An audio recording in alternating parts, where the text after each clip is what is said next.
Приветствую вас, друзья, вы опять на канале Survagger, и в этом видео я постараюсь вам подробно рассказать о том, как же в 17-й альфе будет работать обновленная система здоровья и выносливости. Как мы знаем, система здоровья и выносливости в 17-й альфе будет кардинально переработана. Напомню, что у параметров здоровья и выносливости в 17-й альфе будет три показателя. Это максимальный уровень, динамический или модифицируемый и текущий уровни. Итак, выносливость. Выносливость, отображаемая в игре синим индикатором, будет зависеть от такого атрибута, как ловкость. По мере приобретения новых уровней атрибута ловкости, максимальное значение выносливости персонажа будет увеличиваться. В начале игры максимальный уровень у нас будет иметь значение 100. Если вы решите вкачивать персонажа в ловкость, то полностью прокачав этот атрибут, максимальный уровень выносливости вашего персонажа может вырасти до значения 200.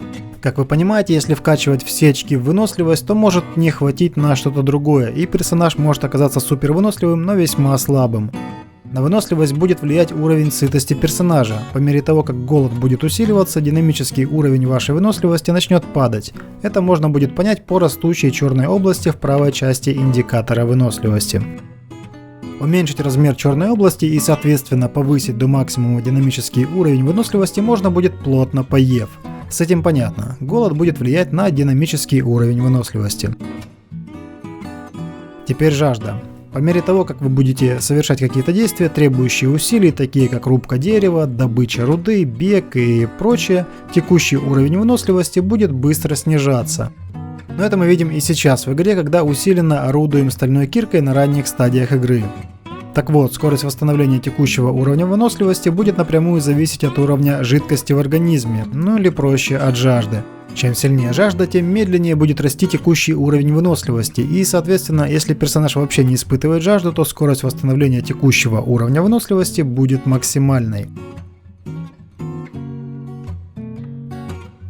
Теперь про здоровье. Здоровье отображается в игре красным индикатором. Максимальный его уровень будет определяться атрибутом стойкости. По мере приобретения новых уровней атрибута стойкости, максимальное значение здоровья персонажа будет расти. В начале игры максимальный уровень здоровья у нас будет иметь значение 100. Если вы решите вкачивать персонажа в стойкость, то полностью прокачав этот атрибут, максимальный уровень здоровья вашего персонажа может вырасти до значения 200. Но опять же, стоит помнить, что если вкачивать все очки в стойкость, то может не хватить на что-то другое, и персонаж может оказаться суперстойким и здоровенным, но будет весьма неповоротлив и будет очень быстро уставать. В 17-й альфе персонаж будет получать два вида урона. И первый тип урона – это временный урон. Временный урон будет уменьшать текущее значение здоровья вашего персонажа. Когда этот уровень достигнет нуля, ваш персонаж погибнет. Так это работает сейчас в 16-й альфе, и так это работало в прошлых альфа-версиях игры. Второй тип урона – это постоянный урон. Постоянный урон будет уменьшать динамический уровень здоровья вашего персонажа, что можно будет определить по постоянно растущей черной области в правой части индикатора здоровья. Динамический уровень здоровья будет также постепенно снижаться, когда вы будете получать временный урон. И если вы не получаете в данный момент временного урона, динамический уровень здоровья со временем будет постепенно и очень медленно восстанавливаться, пока не достигнет максимума, определяемого атрибутом стойкости. Как и в случае с выносливостью, на скорость восстановления текущего уровня здоровья будет влиять жажда. Ускорить восстановление текущего уровня здоровья также можно будет с помощью еды. Тем не менее, еда и вода помогут вам восстановить только текущий уровень здоровья до его динамического значения, который может быть ниже максимального уровня здоровья из-за полученного вами ранее постоянного урона. Как уже было сказано выше, динамический уровень здоровья будет постепенно восстанавливаться, но процесс этот может занять очень длительный промежуток времени. А для того, чтобы существенно ускорить восстановление динамического уровня здоровья, придется прибегнуть к помощи средств первой помощи, таких как бандажи или аптечки первой помощи.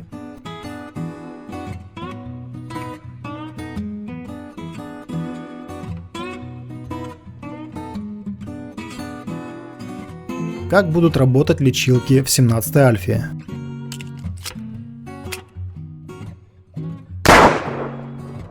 Роланд поделился своим опытом использования в игре медицинских препаратов. Итак, Pain Pills, обезболивающее, будет способен моментально поднять текущий уровень здоровья до динамического уровня, но не заставит динамический уровень подняться до максимального.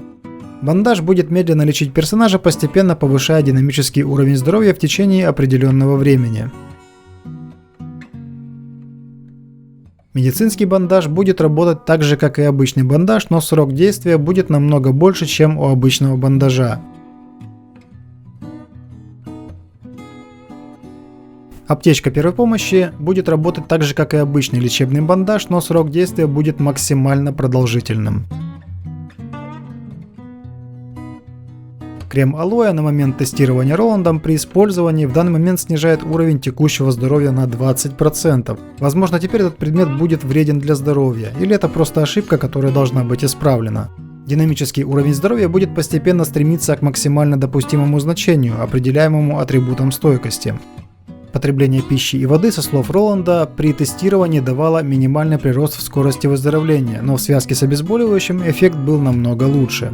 Роланд попробовал постоянно пить таблетки обезболивающего и не запивать их водой.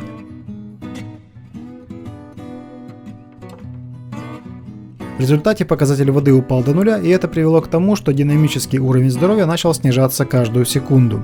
После того, как Роланд восполнил недостаток воды, процесс восстановления организма возобновился.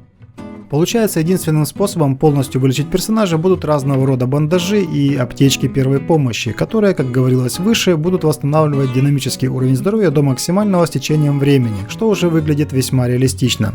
Особенно сильно это, как мне кажется, повлияет на то, как будут проходить столкновения игроков на PvP серверах. Ведь теперь нельзя будет моментально восстановить здоровье и частенько придется отступать, чтобы полностью восстановиться. Резюмируем. Еда позволяет восстанавливать динамический уровень выносливости до максимального уровня, определяемого атрибутом ловкости. Также еда помогает восстанавливать текущий уровень здоровья до динамического уровня здоровья. Определить, насколько голоден персонаж, можно будет по размеру черной области в правой части индикатора выносливости. Чем она больше, тем сильнее персонаж в данный момент хочет есть. В общем, индикатор голода у нас теперь будет всегда перед глазами. Вода помогает увеличить скорость восстановления текущих уровней здоровья и выносливости до их динамических значений. Определить, насколько сильно персонаж хочет пить, будет уже чуть сложнее. Тут уже придется ориентироваться на то, как быстро восстанавливается в данный момент текущий уровень выносливости. Средства первой помощи, такие как бандажи и аптечки, будут восстанавливать динамический уровень здоровья до его максимального уровня, определяемого атрибутом стойкости. То есть, грубо говоря, будут в прямом смысле слова лечить нашего персонажа, но восстановление здоровья не будет моментальным и будет занимать какое-то время. Даже при использовании средств первой помощи на скорость восстановления здоровья будут влиять такие параметры, как жажда и голод. Чем больше персонаж хочет пить или есть, тем медленнее будет идти восстановление здоровья. В общем, все почти как в реальной жизни. Ну а на этом у меня все. Пишите в комментариях, что вы думаете про новую систему здоровья и выносливости, и обязательно ставьте этому видео свой выносливый крепкий лайк. Подписывайтесь на канал, жмите колокольчик и вступайте в группы ВК и на Facebook. Делитесь этим видео с друзьями, и мы обязательно увидимся в следующих видео или на стримах. Все ссылки в описании под видео. Всем удачи, всем пока.